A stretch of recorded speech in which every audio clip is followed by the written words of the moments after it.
नमस्कार लर्नर्स। आज के इस लर्निंग सेशन के दौरान हम लोग लेखा परीक्षा प्रतिवेदन के बारे में जानेंगे। मैं हूं मोनिका व्यास साहू। मैं सहायक संचालक हूं, वर्तमान में असिस्टेंट डायरेक्टर हूं लोकल फंड एंड ऑडिट विभाग में। लोकल फंड एंड ऑडिट विभाग बेसिकली वित्त विभाग का एक प्रभाग है जिसमें हम लोग लोकल बॉडीज का ऑडिट करते हैं।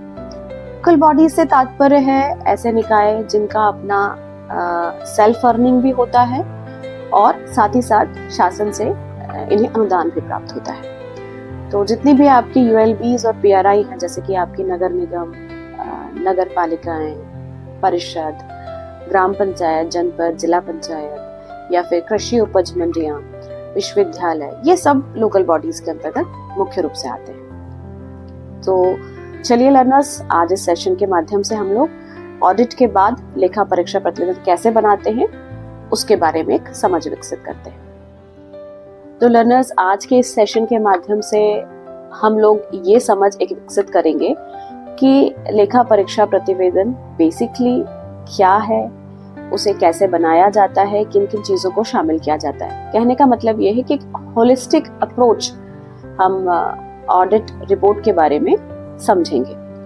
इसके अलावा हमारे इस सेशन का एक और ऑब्जेक्टिव है कि रिपोर्ट के अंतर्गत जो हम आपत्तियों का निर्माण करते हैं, ऑब्जर्वेशंस का निर्माण करते हैं, उन ऑब्जर्वेशंस की फ्रेमिंग कैसे की जाती है, किन चरणों के माध्यम से हम तर्क सम्मत आपत्तियों को निर्मित कर सकते हैं, ये भी हम इस मामले में भी हम एक समझ विकसित करेंगे।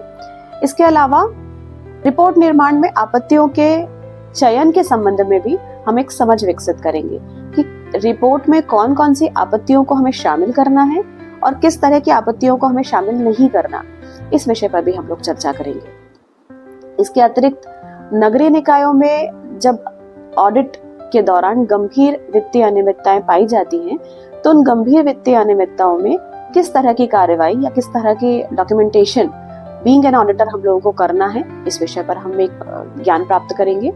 इसके अलावा हम ओवरऑल ऑडिट प्रक्रिया में किस तरह से ऑडिट प्रक्रिया का संपादन करते हुए किस तरह से साथ साथ में क्रमिक स्तर पर ऑडिट रिपोर्ट निर्माण करेंगे और ऑडिट रिपोर्ट का सबमिशन करते वक्त कौन कौन से डॉक्यूमेंट्स उसके साथ, ऑडिट रिपोर्ट के साथ हम लोगों को कार्यालय में प्रस्तुत करना होगा, इन सब चीजों के बारे में हम एक होलिस्टिक व्यू डेवलप करेंगे। तो ये बेसिकली हमारे लर्निंग ऑब्जेक्टिव्स रहने वाले हैं इस सेशन के माध्यम से। इस पाठ्यक्रम की रूपरेखा कुछ इस प्रकार है। मॉड्यूल 1, लेखा परीक्षा प्रतिवेदन के वैधानिक आधार। इस मॉड्यूल में हम लेखा परीक्षा प्रतिवेदन के कानूनी आधार को समझेंगे। मॉड्यूल 2, लेखा परीक्षा प्रतिवेदन स्वरूप और विषय वस्तु। इस मॉड्यूल में हम लेखा परीक्षा प्रतिवेदन की संरचना और सामग्री पर चर्चा करेंगे। मॉड्यूल 3, लेखा परीक्षा आपत्तियां, वित्तीय अनियमितताएं और प्रमुख मुद्दे। इस मॉड्यूल में हम वित्तीय अनियमितताओं और अन्य प्रमुख आपत्तियों को देखेंगे। मॉड्यूल 4, संपरीक्षा प्रतिवेदन में आवश्यक दस्तावेज और प्रक्रियाएं। इस मॉड्यूल में हम आवश्यक दस्तावेज और प्रक्रियाओं पर ध्यान देंगे।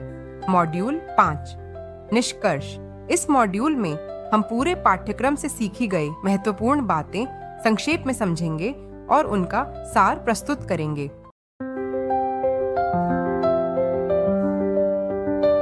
अंकेक्षण प्रक्रिया का सबसे महत्वपूर्ण जो चरण होता है वो संपरीक्षा प्रतिवेदन ही होता है, क्योंकि अंकेक्षण जैसे ही शुरू होता है उसके साथ साथ अंकेक्षण प्रतिवेदन के क्रमिक स्तर पर प्रारंभ हो जाता है। यदि इसको हम थोड़ा सा डिटेल में समझें तो अंकेक्षण प्रतिवेदन जो होता है, अंकेक्षण प्रतिवेदन चरणबद्ध तरीके से निर्मित किया जाता है। जब आप अंकेक्षण शुरू करते हैं तो आप आपत्तियां देते जाते हैं, जिसे हम मेमो कहते हैं। उन आपत्तियों में से कुछ आपत्तियां निराकृत हो जाती हैं उस पीरियड में, कुछ आपत्तियां रह जाती हैं। तो जो आपत्तियां एट द एंड रह जाती हैं वो हमारे अंकेक्षण प्रतिवेदन में शामिल होती हैं। तो हम ये कह सकते हैं कि अंकेक्षण प्रतिवेदन एक क्रमिक प्रक्रिया है जो संपरीक्षा प्रारंभ करने के साथ ही शुरू हो जाता है। इस प्रस्तुतिकरण के माध्यम से हम प्रतिवेदन निर्माण से लेकर कार्यालय में संपरीक्षा प्रतिवेदन प्रस्तुत करने के सारे चरणों को विस्तृत रूप से हम समझने वाले हैं। तो लर्नर्स, लेखा परीक्षा प्रतिवेदन की एक परिभाषा क्या होती है वो समझेंगे और प्रतिवेदन निर्माण के जो वैधानिक स्रोत हैं उसके बारे में हम एक समझ विकसित करेंगे। तो सबसे पहले बात करते हैं लेखा परीक्षा प्रतिवेदन। लेखा परीक्षा प्रतिवेदन संपूर्ण संपरीक्षा कार्य का एक व्यवस्थित प्रस्तुतिकरण है। हम ये कह सकते हैं कि ये निष्कर्षों का प्रतिबिंब है। जैसे हमारी आइडेंटिटी हमारे आधार कार्ड से होती है, वैसे ही एक संपूर्ण ऑडिट प्रक्रिया की जो आइडेंटिटी है वो आइडेंटिटी है आपका ऑडिट रिपोर्ट या लेखा संपरीक्षा प्रतिवेदन। यदि हम एक वैधानिक या स्टैंडर्ड डेफिनेशन की बात करें तो नियंत्रक महालेखा परीक्षक द्वारा लेखा तथा लेखा परीक्षा नियम 2007 में इसे एक स्टैंडर्डाइज्ड डेफिनेशन दी गई है इसकी, जिसमें उन्होंने बताया है कि लेखा परीक्षा कार्यालय द्वारा जारी किया गया ऐसा प्रतिवेदन जिसमें लेखा परीक्षा के परिणाम दिए गए हैं वह लेखा परीक्षा प्रतिवेदन होता है। तो यदि हम सरल शब्दों में बात करें तो संपूर्ण संपरीक्षा अवधि में जारी किए गए समस्त आपत्तियों में से जो अनिराकृत आपत्तियां हैं, उन अनिराकृत आपत्तियों के आधार पर जो ड्राफ्ट निर्मित किया जाता है वो ही बेसिकली लेखा संपरीक्षा प्रतिवेदन होता है। अब हम बात करते हैं कि लेखा परीक्षा प्रतिवेदन निर्माण के वैधानिक आधार कौन कौन से हैं। जब लोकल फन ऑडिट के तहत जो कुछ नियम, अधिनियम या विशिष्ट निकायों के कुछ अधिनियम निर्मित किए गए हैं वो हमें एक वैधानिक आधार प्रदान करते हैं लेखा परीक्षा प्रतिवेदन निर्माण करने के लिए। तो कुछ इस संबंध में जो अधिनियम है उनके बारे में मैं आपको बताने जा रही हूँ। जैसे मध्य प्रदेश स्थानीय निधि संपरीक्षा अधिनियम 1973 है और इसी के आधार पर मध्य प्रदेश स्थानीय निधि संपरीक्षा नियम 1974 निर्मित किया गया था। ये हमें बेसिक आधार प्रदान करते हैं। इसके अलावा स्थानीय निधि संपरीक्षा विभाग की अपनी नियमावली है 1981। ये मुख्य रूप से लोकल फन ऑडिट के वैधानिक आधार हैं, वैधानिक स्तंभ हैं। इसके अलावा जिन निकायों की हम संपरीक्षा संपादित कर रहे हैं उन निकायों के अपने व्यक्तिगत या विभागवार अधिनियम और नियम हैं, तो वो भी हमें एक आधार प्रदान करते हैं लेखा परीक्षा संपादन करने के लिए। जैसे जब हम यूएलबीएस का ऑडिट कर रहे हैं तो मध्य प्रदेश नगर पालिका नियम अधिनियम और उसके अधीन बनाए गए जो नियम है वो। जब हम मंडियों का ऑडिट कर रहे हैं तो मध्य प्रदेश कृषि उपज मंडी अधिनियम और उसके अधीन बनाए गए जो नियम है वो। विश्वविद्यालय का अधिनियम है, जब हम विश्वविद्यालयों का ऑडिट कर रहे होते हैं उस दौरान उस विश्वविद्यालय अधिनियम के तहत कुछ नियम निर्मित किए गए हैं वो। पंचायत का ऑडिट जब हम संचालित कर रहे होते हैं या उनकी रिपोर्ट बना रहे होते हैं तो पंचायत अधिनियम, इसमें संविधान संशोधन भी शामिल है और उसके तहत बनाए गए नियम। इसके अतिरिक्त कुछ लेखा नियम हैं जो शासन स्तर पर वित्त विभाग द्वारा निर्मित किए गए हैं, जैसे कोषालय संहिता और वित्तीय संहिता। ये एक बेसिकली हमें पैसे के नियमित और मितव्ययता के साथ किस तरह से हमें खर्चा करना है उस संबंध में गाइडलाइन हमें निर्देशित करते हैं। इसके अतिरिक्त कुछ और नियम हैं जो संपरीक्षा के दौरान या संपरीक्षा प्रतिवेदन निर्माण करने के दौरान हमें सहयोगी होते हैं, जैसे भंडारक्रय नियम या समय समय पर यात्रा भत्ता नियम वगैरह समय समय पर जो शासन द्वारा नियम निर्मित किए गए हैं वो। तो ओवरऑल ये सारे वैधानिक स्तर पर अधिनियम और नियम हैं जो हम लोगों को एक आधार प्रदान कर रहे हैं, जिसके आधार पर हम अपना संपरीक्षा संचालित करते हैं और संपरीक्षा संचालित करने के साथ साथ संपरीक्षा प्रतिवेदन का निर्माण करते हैं। तो लर्नर्स, आज मॉड्यूल फर्स्ट में हमने एक बेसिक कॉन्सेप्ट जाना कि संपरीक्षा प्रतिवेदन क्या होता है। ये आप लोगों को क्लियर हो गया होगा कि संपरीक्षा प्रतिवेदन हमारी क्रमिक प्रक्रिया है जो ऑडिट शुरू होने के साथ साथ ड्राफ्टिंग स्तर पर शुरू हो जाता है और जब हमारा ऑडिट संपन्न होता है तो उसके बाद इसे एक अंतिम रूप दिया जाता है। जो आपत्तियां अनिराकृत होती हैं उनके आधार पर इसे अंतिम रूप दिया जाता है। और इसके अलावा आपने मॉड्यूल 1 में ये समझा कि कौन कौन से वैधानिक आधार हैं जिसके आधार पर हम संपरीक्षा संपादित करते हैं और जिनके आधार पर ही हम संपरीक्षा रिपोर्ट भी निर्मित करते हैं। तो ये ओवरऑल हमारा एक विजन डेवलप हुआ होगा मॉड्यूल 1 के अंतर्गत। ओके। इस मॉड्यूल से हमने सीखा कि संपरीक्षा प्रतिवेदन संपरीक्षा कार्य का अंतिम और महत्वपूर्ण चरण है जो वैधानिक नियमों के अनुसार निष्कर्षों को प्रस्तुत करता है। यह ड्राफ्ट रिपोर्ट अनिराकृत आपत्तियों के आधार पर तैयार होती है। आइए अब चलते हैं अगले मॉड्यूल में। अब चलते हैं मॉड्यूल 2 में। बेसिकली हम प्रतिवेदन का स्वरूप कैसा होना चाहिए और प्रतिवेदन की विषय वस्तु क्या होना चाहिए, इस विषय पर बात करेंगे। और इसके साथ साथ हम ये भी समझेंगे कि आपत्तियों का निर्माण कैसे किया जाता है, मतलब ऑडिट रिपोर्ट के अंतर्गत जो आपत्तियां होती हैं, जो ऑब्जर्वेशंस होते हैं, उनको हम किस तरह से बनाएं कि हमारे ऑब्जर्वेशंस बहुत संक्षिप्त भी हो और पूर्णता के साथ तार्किक भी हो। तो आइए हम शुरू करते हैं मॉड्यूल 2। तो मॉड्यूल 2 में सबसे पहले प्रतिवेदन का स्वरूप और विषय वस्तु। प्रतिवेदन कैसा होना चाहिए, मतलब हम जब संपरीक्षा प्रतिवेदन बीइंग एन ऑडिटर लिख रहे होते हैं तो किन चीजों को हमें दिमाग में रखना चाहिए। जैसे हमारी भाषा कैसी होनी चाहिए, क्योंकि संपरीक्षा एक नेगेटिव कार्य है। बेसिकली ऑडिट हमेशा एक नकारात्मक दिशा में आगे बढ़ता है। हम कमियां ढूंढते हैं, लेकिन जब हम रिपोर्ट राइटिंग करते हैं, जब हम ऑडिट रिपोर्ट लिखते हैं, तो हमारी भाषा बहुत विनम्र होनी चाहिए, अवैयक्तिक होना चाहिए, उसमें व्याकरण का विशेष ख्याल रखना चाहिए, और साथ ही ये ध्यान रखने वाली बात है कि भड़काने वाली भाषा से हमें परहेज करना चाहिए। संपरीक्षा प्रतिवेदन जो हो वो बहुत विस्तृत ना हो, लेकिन इतना संक्षिप्त भी ना हो कि वो पूर्णता लिए हुए ना हो। यानी कहने का तात्पर्य ये है कि प्रतिवेदन संक्षिप्तता के साथ उसमें स्पष्टता होनी चाहिए और पूर्णता होनी चाहिए। यानी हमारी बात जिस आपत्ति को हम हाईलाइट करना चाहते हैं, जिस अनियमितता को हम हाईलाइट करना चाहते हैं, उस अनियमितता के बारे में हम सारी बातें भी बता दें और बहुत विस्तृत ना होकर वो समग्रता लिए हुए हो। तो ये एक महत्वपूर्ण चरण है हमारा। इसके अतिरिक्त हमारा जो रिपोर्ट होना चाहिए वो बहुत तथ्यात्मक होना चाहिए। यानी हाइपोथेटिकल रिपोर्ट नहीं होना चाहिए। हमारी राइटिंग ऐसी नहीं होना चाहिए वो हाइपोथेटिकल हो। रिपोर्ट को संपरीक्षक का अभिमत बताने या व्यापक या सामान्य बयान देने से बचना चाहिए। रिपोर्ट अच्छी तरह से तथ्यों और तर्क पर आधारित होना चाहिए। जिस भी अनियमितता को हम हाईलाइट कर रहे हैं, उस अनियमितता के सपोर्टिंग डॉक्यूमेंट्स, तर्क हमें रिपोर्ट के साथ प्रस्तुत करना चाहिए, जिससे हमारी रिपोर्ट की व्यापकता भी बढ़ती है और बहुत रियलिस्टिक लगती है हमारी ऑडिट रिपोर्ट। इसके अतिरिक्त ये आवश्यक है कि एक निष्पक्ष और तकनीकी दृष्टिकोण अपनाया जाए। राजनीतिक राय से प्रेरित या पक्षपातपूर्ण अभिव्यक्ति से हमें बचने की कोशिश करना चाहिए। यानी किसी स्पेसिफिक पार्टी के पक्ष या विपक्ष में हमारे तर्क नहीं होने चाहिए, क्योंकि हम जहाँ काम कर रहे होते हैं, लोकल बॉडीज होती हैं, वहां पर राजनीतिक हस्तक्षेप भी होता है।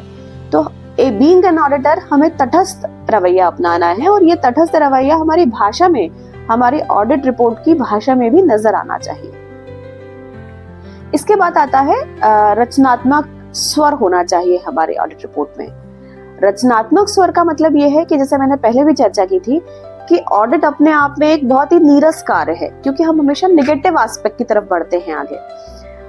हम सिर्फ कमियों को बताते हैं, हम अनियमितताओं को बताते हैं, पर रिपोर्ट हमारी इस तरह से होनी चाहिए कि केवल ये अनियमितताओं या नकारात्मक पक्षों को हाईलाइट करते हुए ना हो। आलोचना करते समय भी हम रिपोर्ट को रचनात्मक स्वर दें, यानी कि व्यक्तियों की गलतियों के बजाय हम सिफारिशों को भी उसमें शामिल करें। एक रचनात्मक स्वर के साथ संपरीक्षा रिपोर्ट को निकाय स्तर पर जब प्रस्तुत किया जाता है, तो वो निकाय, वो नगरीय निकाय या वो लोकल बॉडी उसे ज्यादा अच्छी तरह से एक्सेप्ट कर पाती है, उसे मान्य किए जाने की संभावना बढ़ जाती है। तो ये एक महत्वपूर्ण तथ्य है कि हमें हमेशा नकारात्मक नहीं होना, बल्कि हमें सिफारिशों पर और पॉजिटिव अप्रोच के साथ हमें अपनी चीजों को बताना है। इसके बाद एक इम्पॉर्टेंट एस्पेक्ट आता है कि हमारी रिपोर्ट नीरस ना लगे। उसके लिए ये इम्पॉर्टेंट है कि हमारी रिपोर्ट, ऑडिट रिपोर्ट समर्थित तथ्य हो, उसमें निष्कर्ष जो हो उसमें हम ग्राफ, तालिकाओं के माध्यम से या फिर बार डायग्राम के माध्यम से अपनी बात को स्पष्ट तौर पर रखें। इस तरह से प्रेजेंटेशन से रिपोर्ट की नीरसता भी कम होती है, और साथ ही साथ ये भी होता है कि हमारी रिपोर्ट समझने के लिए ज्यादा सरल हो जाती है। और कंपैरिजन, यदि हम किसी, मान लीजिए रिपोर्ट में हम बजट के बारे में बात कर रहे हैं और बजट का हमने ग्राफिकल रिप्रेजेंटेशन किया हुआ है, तो वो समझने के लिए बड़ा इजी हो जाता है कि पिछले वर्षों में ये था और इस वित्तीय वर्ष में ये है। तो यदि हम इस तरह के कीवर्ड्स को यूज करते हैं तो हमारी रिपोर्ट कंपैरेटिवली अधिक प्रभाव उत्पादक होगी और समझने के लिए भी सरल होगी और तार्किक आधार पर भी अच्छी होगी। इसके साथ एक और महत्वपूर्ण बात यह है कि संपरीक्षाधीन जो हमारा निकाय है उसके साथ हमें चर्चा करने के बाद ही रिपोर्ट को अंतिम रूप देना चाहिए। जब हम संपरीक्षा संचालित कर रहे होते हैं, संचालन के बाद हमने जो आपत्तियां जारी की हैं उनमें से कुछ आपत्तियों के हमें प्रत्युत्तर प्राप्त हो जाते हैं, वो निराकृत हो जाती हैं। कुछ हमारी आपत्तियां हमारे ऑब्जर्वेशन से स्टैंड रह जाते हैं। उसके बेस पर हम एक ऑडिट रिपोर्ट बनाते हैं। तो ऑडिट रिपोर्ट एक ड्राफ्ट बनाने के बाद हमें उस नगरीय निकाय के या उस लोकल बॉडी का जो हेड है, कार्यपालक अधिकारी है, उसके साथ बैठकर हमें उस पर एक बार चर्चा अवश्य करनी चाहिए। क्योंकि कई बार ऐसा हो जाता है कि कुछ तथ्य जो हम किसी और दृष्टिकोण में देख रहे हैं जबकि वो तथ्य किसी और दृष्टिकोण में होते हैं, या फिर जिन लोगों ने हमें डॉक्यूमेंट सप्लाई किए होते हैं, हमें अभिलेख प्रस्तुत किए होते हैं, वो पूर्णतः नहीं प्रस्तुत किए होते हैं, जिसकी वजह से हमारे ऑब्जर्वेशन स्टैंड रह जाते हैं। लेकिन जब हम निकाय प्रमुख से चर्चा करते हैं तो चर्चा में कई चीजें हमें स्पष्ट तौर पर पता लगती हैं और हो सकता है कुछ ऑब्जर्वेशंस हमारे वहीं पर हम डाइल्यूट भी कर सकें या हम उन्हें वहीं पर खत्म भी कर सकें। इसलिए ये बहुत महत्वपूर्ण तथ्य है कि संपरीक्षाधीन निकाय के प्रमुख के साथ हम एक बार रिपोर्ट पर चर्चा अवश्य करें। ये तो बात हुई कि संपरीक्षा रिपोर्ट लिखते वक्त हमें किन किन चीजों का ध्यान रखना चाहिए। अब हम बात करते हैं या समझते हैं अब हम कि एक ऑब्जर्वेशन का निर्माण हम किस तरह से करें कि हमारा वो जो ऑब्जर्वेशन है वो बहुत तार्किक बने, हमारा उसमें संक्षिप्तता भी रहे और पूर्णता भी रहे।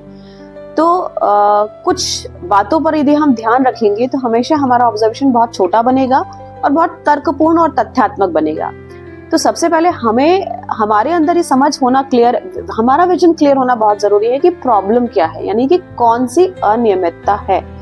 तो सबसे महत्वपूर्ण तथ्य हुआ कि समस्या क्या है, पहले हम उसको रिकॉग्नाइज करें, या क्या अनियमितता हुई है उसको रिकॉग्नाइज करें। उसके बाद उस समस्या से जुड़ा हुआ मानदंड या उस समस्या से, उस अनियमितता से जुड़ा हुआ नियम अधिनियम क्या है, यानी कि वो कौन सा नियम या अधिनियम की अवहेलना हुई है जिसकी वजह से वो अनियमितता या समस्या उत्पन्न हुई है। इसके बाद तृतीय चरण आता है कि हम कारण को समझें कि किस कारण से वो अनियमितता हुई है। क्या प्रोसीजरल इशू की वजह से हुई है, या फिर प्रोसीजरल इशू नहीं है तो क्या लिपिकीय त्रुटि से हुई है, या लिपिकीय त्रुटि नहीं है तो फिर क्या जानबूझकर किसी विशेष व्यक्ति के द्वारा लापरवाही पूर्ण कृत्य किया गया है जिसकी वजह से या सोच समझकर वो स्थिति उत्पन्न हुई है। तो यानी कि कारण को पहचानना। तो तीसरे स्तर पर हम उस आपत्ति को निर्माण करते वक्त कारण पर बात करें। इसके बाद आती है उससे प्रभाव, यानी कि वो जो समस्या थी उसका हमने लीगल आधार देखा, उसका किस अधिनियम या नियम की अवहेलना हुई वो देखा। उसके बाद उस समस्या क्यों उत्पन्न हुई उसका कारण देखा। कारण के बाद हम करेंगे प्रभाव पर बात कि वो अनियमितता होने की वजह से किस तरह की स्थिति निर्मित हुई, यानी कि गंभीर स्तर की अनियमितता डेवलप हुई, या फिर गंभीर वित्तीय अनियमितता हुई, या फिर एक सामान्य स्तर की वित्तीय अनियमितता हुई। तो यदि गंभीर स्तर की है तो वो धोखाधड़ी, गबन, कपट, त्रुटि इस तरह की स्थिति में जाएगी या हानि की स्थिति में जाएगी, या फिर एक सामान्य स्तर की वित्तीय अनियमितता, प्रोसीजरल प्रॉब्लम हुई है तो फिर हम उसमें ये देखेंगे कि क्या अगर प्रोसीजरल स्तर पर क्या नहीं होना था या क्या हुआ जिसकी वजह से वो अनियमितता विकसित हुई या उस निकाय में वो अनियमितता दिखी, तो उस पर बात करेंगे। इसके बाद हम अपनी अनुशंसा देंगे।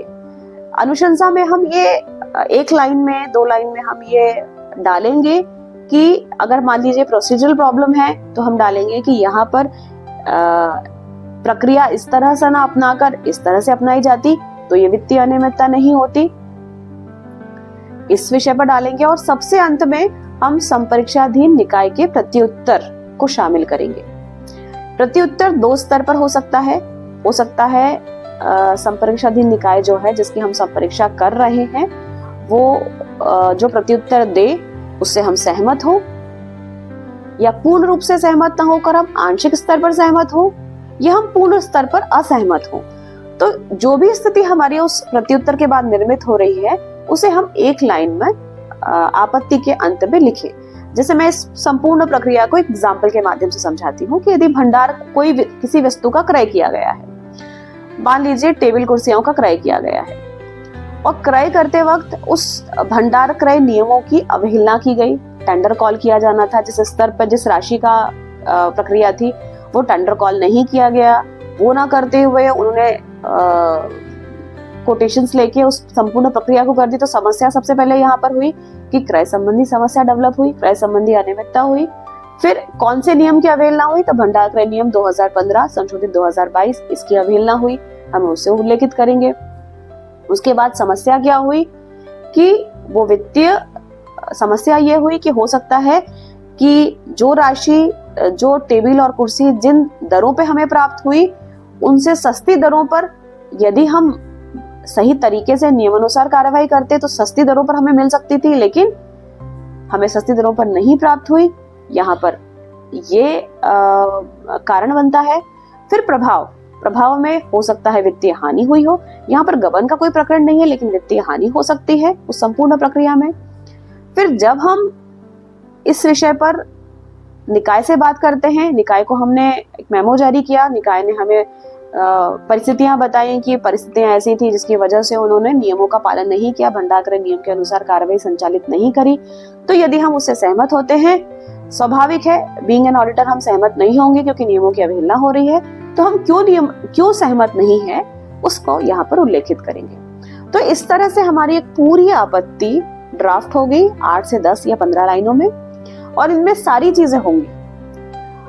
और इन सारी चीजों को जब हम शामिल करेंगे तो हमारी आपत्ति स्वभावतः बहुत लंबी नहीं होगी, छोटी होगी, लेकिन पूर्णता को शामिल किए हुए होगी। और इसी तरह की हर एक आपत्ति को हमें, इन्हीं चरणों को हमें पूरी ऑडिट रिपोर्ट लिखते वक्त हर स्तर पर हर आपत्ति के अंदर शामिल करना है। तो स्वभावतः हमारी जो रिपोर्ट होगी वो एक बहुत ही संक्षिप्त लेकिन तर्क सम्मत और तथ्यपूर्ण और पूर्णता को लिए हुए होगी। तो लर्नर्स, हमने इस सेकेंड मॉड्यूल में ये समझा कि हमारा लेखा संपरीक्षा प्रतिवेदन का स्वरूप कैसा होना चाहिए, उसकी विषय वस्तु कैसी होनी चाहिए, मतलब भाषा कैसी होनी चाहिए, हमें उसमें तथ्यात्मक चीजों को शामिल करना है, हमारा जो स्वर होना चाहिए, राइटिंग का जो तरीका होना चाहिए वो रचनात्मक होना चाहिए, उसकी भाषा स्पष्ट होनी चाहिए, संक्षिप्तता भी हो लेकिन संक्षिप्तता के साथ पूर्णता भी हो, और उसके साथ साथ अगर हम ग्राफिकल रिप्रेजेंटेशन, बार डायग्राम्स के माध्यम से यदि हम इन चीजों को शामिल करते हैं अपनी रिपोर्ट में, तो रिपोर्ट ज्यादा क्रिएटिव भी नजर आएगी और रोचक भी होगी और समझने में आसान भी होगी। इसके अलावा एक और महत्वपूर्ण तथ्य हमने समझा कि हमें संपरीक्षा रिपोर्ट को निकाय के प्राधिकारियों के साथ चर्चा अवश्य करनी है। इसके बाद हमने इस मॉड्यूल में समझा कि हम आपत्ति का निर्माण कैसे करें। आपत्ति निर्माण को हमने मुख्य रूप से 7 बिंदुओं में बांटा था कि सबसे पहले हमें समस्या को समझना है, समस्या के बाद उस समस्या से जुड़े हुए मानदंड क्या हैं, मतलब नियम और अधिनियम क्या हैं, उसके बाद कारण कौन सा है जिसकी वजह से समस्या उत्पन्न हुई, फिर उसकी वजह से क्या प्रभाव उत्पन्न हुआ, मतलब गंभीर स्तर के प्रभाव उत्पन्न हुए या सामान्य स्तर के हुए। इसके बाद हम अपनी अनुशंसा की बात करेंगे कि हम अपनी व्यक्तिगत स्तर पर उस संपरीक्षा के दौरान उस विषय पर हमने क्या महसूस किया, क्या होना चाहिए, वो हम अपनी अनुशंसा को शामिल करेंगे 1 से 2 लाइनों में, और उसके बाद हम निकाय के प्रत्युत्तर को शामिल करेंगे। तो इस तरह से इन चरणों के माध्यम से प्रत्येक आपत्ति को हमें अंकित करना है। तो ये संपूर्ण चीजें हमने समझी मॉड्यूल 2 में। इस मॉड्यूल से हमने सीखा कि संपरीक्षा प्रतिवेदन की भाषा विनम्र, निष्पक्ष और तथ्यात्मक होनी चाहिए। स्पष्ट निष्कर्षों व प्रमाणों से रिपोर्ट सशक्त बनती है। आपत्तियों के निर्माण में समस्या, कारण, प्रभाव और अनुशंसा का क्रमबद्ध वर्णन आवश्यक है। आइए अब चलते हैं अगले मॉड्यूल में। लिसनर्स, हम मॉड्यूल थर्ड में अब संपरीक्षा प्रतिवेदन में कौन कौन सी आपत्तियां शामिल करते हैं उस विषय पर बात करेंगे। वैसे तो हर निकाय का संपरीक्षा प्रतिवेदन अपने आप में अलग होता है, वहाँ की परिस्थितियां अलग होती हैं, लेकिन फिर भी एक मुख्य चरण है या मुख्य आपत्तियां हैं जो लगभग हर रिपोर्ट में प्रदर्शित होते हैं। तो सबसे पहले तो हम उन्हीं बिंदुओं पर बात करेंगे। जैसे सबसे इम्पॉर्टेंट और सबसे पहला आपत्ति होती है बजट की। जब हम किसी निकाय का अंकेक्षण करते हैं, संपरीक्षा करते हैं, तो कुछ चीजें सामान्यतः देखने में मिलती हैं कि निकाय में बजट किस तरह का बनाया गया है। क्या बजट संतुलित है, या स्वीकृत बजट से अधिक बजट है, या स्वीकृत बजट राशि से अधिक स्वयं की आय से किया जाने वाला व्यय है। यानी निकाय की जो स्वयं की आय है वो जो उससे जो व्यय किया गया है वो स्वीकृत बजट से ज्यादा व्यय किया गया है, ये परिस्थिति हो सकती है।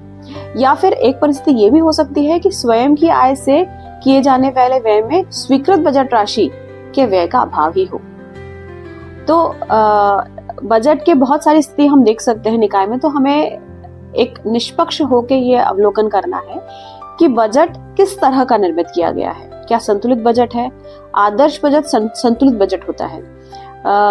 वो बजट जो पिछले पूर्व वित्तीय वर्ष के आधार पर आगामी इस वित्तीय वर्ष में क्या संभावनाएं हैं, आय की और व्यय की कौन कौन सी आवश्यकताएं हैं, उनको ध्यान रखकर बनाया जाए, जिसमें आय और व्यय में बहुत ज्यादा अंतर ना हो। मतलब स्वीकृत बजट से बजट की तुलना में जो वास्तविक आय है, या स्वीकृत आय की तुलना में वास्तविक आय और स्वीकृत व्यय की तुलना में वास्तविक व्यय, इनमें जो अंतर है वो अंतर कंपैरेटिवली कैसा है। तो हमेशा अच्छा बजट वही माना जाता है जो संतुलित बजट हो।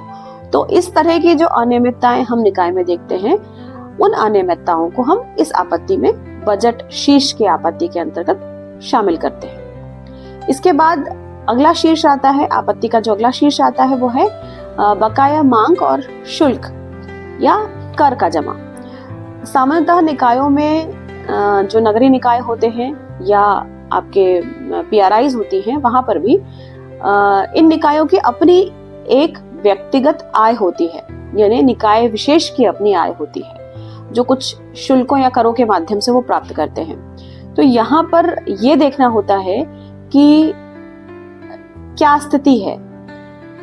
विगत 5 वर्षों में संपत्ति कर या जो अन्य कर है, जल कर हो सकता है या अन्य बाजार बैठकी कर हो सकता है, सफाई कर हो सकता है, प्रकाश कर हो सकता है, इस तरह के जो भी कर उस निकाय द्वारा लगाए गए हैं, उन करों की पिछले 5 वर्षों में क्या स्थिति है। यानी अनुमानित उन्होंने कितना किया था कि कितना वसूली की जाएगी और वास्तविक वसूली कितनी है, इसको हम इस आपत्ति शीर्ष के अंतर्गत देखते हैं।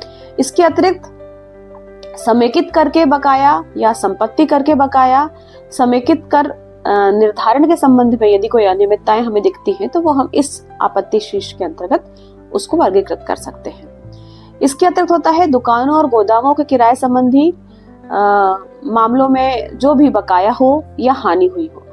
कई निकायों में देखने आता है कि दुकानों और गोदामों का अलॉटमेंट किया जाता है, लीज पर दिया जाता है, लेकिन उनसे लीज राशि वसूली नहीं की जाती है, जिससे निकाय को हानि हो रही होती है।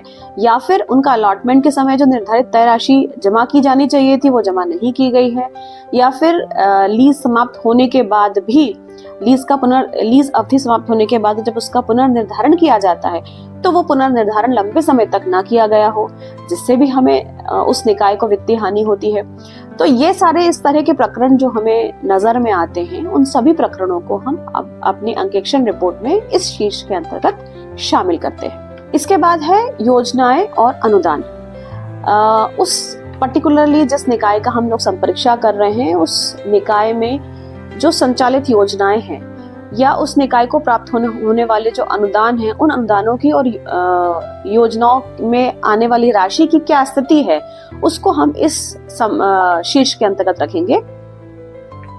विभिन्न योजनाओं के लिए जो प्राप्त बजट है, अनुदान राशि का समय पर उपयोग करने संबंधी मामले भी यदि हैं, जैसे कई योजनाओं में या कई में ऐसा उल्लेख होता है कि इसे इस वित्तीय वर्ष में खर्च करना है और इन विशेष विषयों पर ही खर्च करना है, तो यदि उस तरह की व्यवस्थाएं नहीं की गई हैं या उस तरह के नियमानुसार खर्चे नहीं किए गए हैं तो वहां पर अनियमितता दृष्टिगोचर होती है। तो उस तरह की अनियमितताओं को हम इस शीर्ष के अंतर्गत रखते हैं। इसके अतिरिक्त यदि कोई योजना बंद हो गई है, राशि पड़ी हुई है, खाते में राशि पड़ी हुई है, तो वो भी निकाय को वित्तीय हानि दे रही है, शासन को वित्तीय हानि होती है उससे।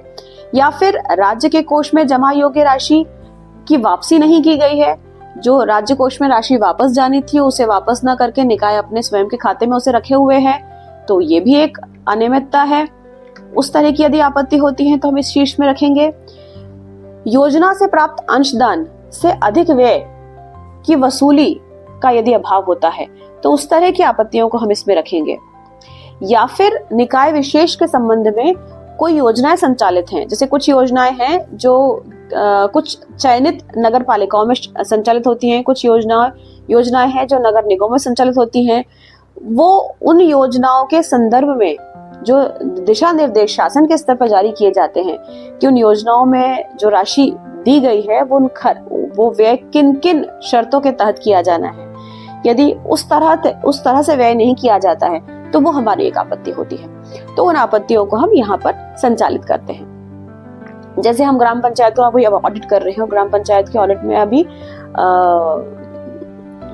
जो 15वें वित्त की राशि है उसमें स्पष्ट दिशा निर्देश उन्होंने दिए हैं कि कितना % पैसा किस तरह से खर्च करना है। यदि उस तरह से वो व्यय नहीं किया है निकाय के द्वारा, उन नियमों की अवहेलना की गई है निकाय के द्वारा, तो हम इस आपत्ति शीर्ष के अंतर्गत हम उस राशि को रखेंगे।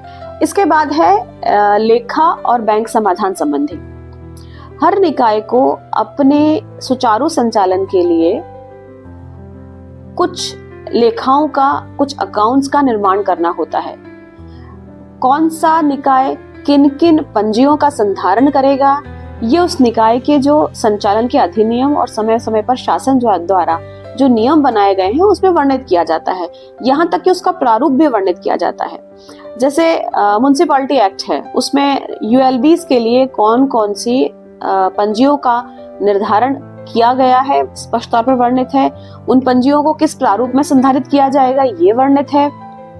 तो निकाय की जिम्मेदारी बनती है कि निकाय अपने पारदर्शिता को बढ़ाने के लिए, अपने शासन को सुशासन बनाने के लिए उन पंजियों का, उन रजिस्टर्स का संधारण करे। और लेखा संपरीक्षा जब भी संपादित की जाती है तो ऑडिटर्स को उन रजिस्टर्स को प्रोवाइड करें ताकि वो उनकी जांच पड़ताल कर सकें, उनका निरीक्षण कर सकें और एक निष्कर्ष पर पहुंच सकें। तो यदि उस तरह की जो निर्धारित पंजियां हैं, ये पंजियां या ये रजिस्टर्स हर निकाय के लिए कुछ अलग अलग होते हैं, जो निकाय की कार्यशैली पर निर्भर करते हैं। जैसे यूएलबीज में अलग होते हैं, पंचायतों में अलग होते हैं, विश्वविद्यालयों में अलग होंगे, मंडियों में कुछ अलग होते हैं।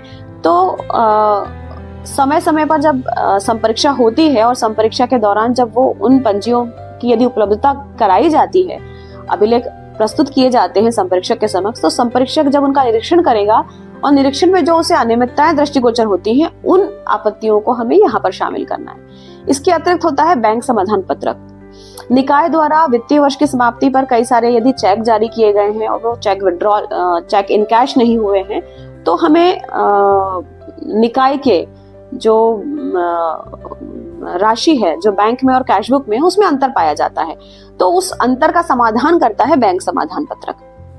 तो बैंक समाधान पत्रक निकाय द्वारा निर्माण किया गया है या नहीं किया गया है, और बाकायदा अंतर का समाधान निकाय के द्वारा प्रस्तुत किया जाता है इस बैंक समाधान पत्रक के माध्यम से। यदि नहीं किया जाता तो वो एक आपत्तिजनक स्थिति पैदा करता है और उसे इस शीर्ष में शामिल किया जाता है। इसके बाद आती है निकाय की वित्तीय स्थिति। उस निकाय की वित्तीय स्थिति कैसी है? यदि निकाय के द्वारा ऋण लिए गए हैं, ऋण का समय पर अदायगी की गई है, समय पर उन ऋणों को चुकाया गया है, उससे निकाय की स्पष्ट वित्तीय स्थिति समझ में आती है। निकाय के पास कितने एफडीआर हैं, उससे निकाय कितना सुदृढ़ है, सुदृढ़ नहीं है, ये स्थिति समझ में आती है। तो जो कुछ भी निकाय की वित्तीय स्थिति है, हमारे अंकेक्षण में जो भी तथ्य हमें सामने प्रस्तुत किए गए हैं उसके आधार पर निकाय की वित्तीय स्थिति निर्मित करके हम यहाँ पर उसे प्रस्तुत करते हैं। और निकाय की वित्तीय स्थिति निकाय के अभिलेखों के आधार पर होती है। तो जो भी अभिलेख हमें प्रस्तुत किए गए हैं उनके आधार पर जो स्थिति निर्मित होती है वो उससे संदर्भित जो भी आपत्ति संपरीक्षा के दौरान हम बनाते हैं उसे हम इस वित्तीय स्थिति संबंधी शीर्ष में शामिल करते हैं। इसके बाद आता है हानि और क्षति। ऐसे समस्त प्रकरण जहां पर संपरीक्षक को यह महसूस होता है कि निकाय को हानि हो रही है या निकाय को क्षति हो रही है, तो उस तरह की समस्त अनियमितताओं को इस शीर्ष में शामिल किया जाता है। समस्त वसूली जो संभावित होनी थी नहीं हुई वो निकाय को क्षति है। जो निकाय को नहीं मिली, किसी भी तरह की वसूली हो सकती है, वो उसकी करों की वसूली हो सकती है या किसी अन्य निकाय से यदि उसे वसूल करना था, किसी अन्य निकाय के लिए वो एज अ सर्विस प्रोवाइडर काम कर रहा है और वो वसूली नहीं हुई है, तो वो यदि उस निकाय की हानि होती है, क्षति हो रही है, तो वो यहाँ पर शामिल। जैसे फॉर एग्जांपल मैं बात करती हूँ प्राधिकरण की, तो जितने भी प्राधिकरण हैं शहरों में, वो प्राधिकरण के अपने भवन हैं, वो भवन किराए से दिए जाते हैं शासकीय कार्यालयों को, और शासकीय कार्यालय उसका एक निर्धारित तय किया गया किराया प्राधिकरणों को देते हैं। लेकिन कई बार लंबे समय तक प्राधिकरणों को शासकीय कार्यालयों का किराया प्राप्त नहीं होता, तो ऐसी स्थिति जो वसूल होनी चाहिए थी वसूली नहीं हुई, उस निकाय को प्राप्त नहीं हुई, उस संबंध में यदि कोई भी वित्तीय हानि हो रही है या वित्तीय क्षति हो रही है, तो उस तरह के प्रकरण यहाँ पर शामिल किए जाएंगे। इसमें दोनों क्षति हो सकती हैं, दो तरह की क्षतियां और दो तरह की हानि हो सकती हैं। निकाय कोष को क्षति हो रही है, वो भी इसमें शामिल किया जाएगा, और शासन को यदि नुकसान हो रहा है, कोई वसूली होनी थी यदि वसूली नहीं हुई है, जैसे जीएसटी की वसूली होनी थी, जीएसटी या अन्य कर, कुछ ऐसे कर होते हैं, ये कर ऐसे होते हैं जो शासन के खाते में जाते हैं, और यदि उनकी वसूली नहीं हुई तो शासन को नुकसान होता है, निकाय निधि को नुकसान नहीं होता, वो शासन का नुकसान है। तो दोनों ही तरह की वित्तीय अनियमितताएं जिससे निकाय को क्षति पहुंच रही है या शासन को क्षति पहुंच रही है या शासन को हानि हो रही है, उन दोनों ही तरह की वित्तीय अनियमितता संबंधी आपत्तियों को यहाँ पर शामिल किया जाएगा। इसके बाद आता है दुर्विनियोजन। दुर्विनियोजन का तात्पर्य है बजट जब निर्मित किया जाता है तो बजट निर्माण के साथ मद तय कर दिए जाते हैं कि इस मद में इतना 1000 रुपए, इतने करोड़ रुपए रखे जाएंगे, और प्रत्येक जब व्यय किया जाता है तो प्रत्येक व्यय मद अनुसार किया जाता है। जिस मद में जितना पैसा होता है उस मद में उतना ही व्यय किया जाता है। लेकिन यदि किसी एक मद का पैसा हमें उठाकर दूसरे मद में यूज करना है तो उस संबंध में स्पष्ट स्वीकृति लेनी पड़ती है, सक्षम स्वीकृति। और कई बार निकाय द्वारा ये देखने में आता है कि लोकल बॉडीज मदों का ध्यान व्यय के समय नहीं रखते। उन्हें खर्चा करना है, उन्हें जिस मद में पैसा दिखता है वो बिना सक्षम स्वीकृति के उसे व्यय कर देते हैं। तो निर्धारित या तयशुदा मद के अनुरूप जब भी भुगतान नहीं होता तो दुर्विनियोजन की आपत्ति बनती है, यानी मद के अनुरूप व्यय न होने की आपत्ति बनती है, जो एक गंभीर वित्तीय अनियमितता भी हो सकती है जिसकी वजह से। तो इस तरह की जो भी आपत्तियां हैं, जो मद के अनुरूप व्यय संबंधी आपत्तियां हैं, वो हम इस शीर्ष में रखेंगे। इसके बाद ऐसी आपत्तियां जो गंभीर वित्तीय अनियमितता की श्रेणी में आती हैं, जैसे धोखाधड़ी, कपट या गबन की आपत्तियां। तो इसमें सबसे महत्वपूर्ण ये होता है कि धोखाधड़ी की घटना क्या है, वो कारण किसके हैं, वो कारण कौन से हैं जिनके फलस्वरूप वो नियमों की अवहेलना हुई है, उन कारणों का उल्लेख। इसके बाद यदि कारण कोई प्रक्रिया है जिस प्रक्रिया की अवहेलना की वजह से वो गबन या कपट या धोखाधड़ी की स्थिति निर्मित हुई, उसका उल्लेख। उस गबन के लिए, उस धोखाधड़ी के लिए जो जिम्मेदार उत्तरदायी व्यक्ति है उसका उल्लेख, और साथ ही में उसके संबंध में हमारे रचनात्मक सुझाव। ये सारी चीजें गंभीर वित्तीय अनियमितता संबंधित, ये सारी चीजें धोखाधड़ी, गबन, कपट इस हम शीर्ष के अंतर्गत रख सकते हैं या यहाँ पर उल्लेखित कर सकते हैं। यहाँ ये याद रखने की महत्वपूर्ण बात है कि जब भी रिपोर्ट में हम कोई भी गंभीर वित्तीय अनियमितता को अंकित करते हैं तो हमें रिपोर्ट के साथ 14 बिंदु पत्रक भी सम्मिलित करना आवश्यक होता है। 14 बिंदु पत्रक के बारे में हम अगले मॉड्यूल में समझेंगे कि 14 बिंदु पत्रक में बेसिकली कौन कौन से 14 पॉइंट्स होते हैं। लेकिन यहाँ एक चीज और है कि बीइंग एन ऑडिटर हमारा ये उत्तरदायित्व है कि हम जो गबन, कपट या हानि हमें दिख रही है उसे हम प्रकाशित करें, प्रकाशित करके उस निकाय के सक्षम प्राधिकारी को ये निर्देशित करें या सक्षम प्राधिकारी के नजर में ये चीज लेकर आए कि इस तरह की गबन की या धोखाधड़ी की संभावना यहाँ पर है। आप इस संबंध में एक विशेष